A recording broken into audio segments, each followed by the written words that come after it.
We continue with Duane in Newbury Park. Duane, you're on KABC with Jillian, Barberie, and John Phillips. John and Jillian, thanks for taking my call. Hey, Duane.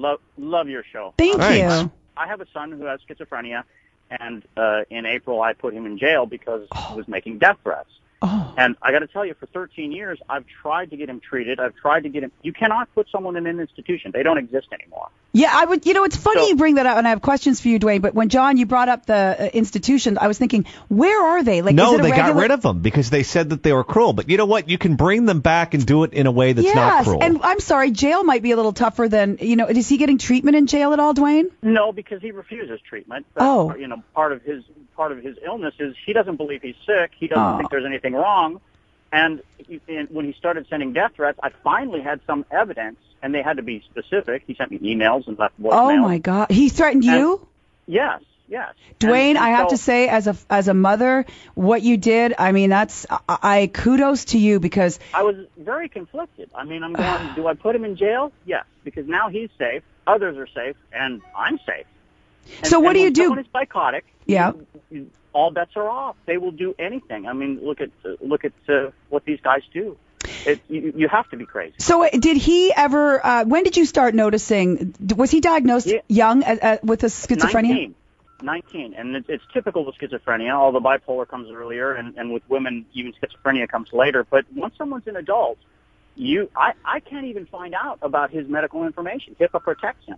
So that's what we were saying. Once they're 18, can you tell me schizophrenia in and of itself? What exactly is that? Like, I have an idea that it's Sybil with all the personnel. Are you getting out of your car now, Duane? Are we? It sounds like you're sending something in Morse code. There's a trash truck here. Oh, okay. Let me roll out my window.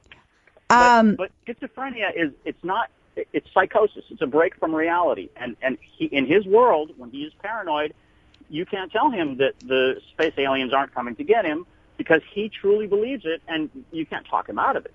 It's his reality. And since he refuses treatment and medication, he's always psychotic. Well, why did they not like the drugs? Is it because it makes them impotent or destroys their liver, or what is the reason? The drugs are horrible. I mean, there are all kinds of side effects, weight gain and muscle spasms. There's just all kinds of things. The drugs are getting better, but when I see the drug industry, my son thinks the pharmaceutical industry is a huge conspiracy, and I can't say he's wrong. Yeah, I was going to say, he might have a few. He might be schizophrenic, but he's got some points. Yeah, he's not all wrong. Duane, he doesn't like the drugs. The drugs make him numb. They're very sedating. There's all kinds of things.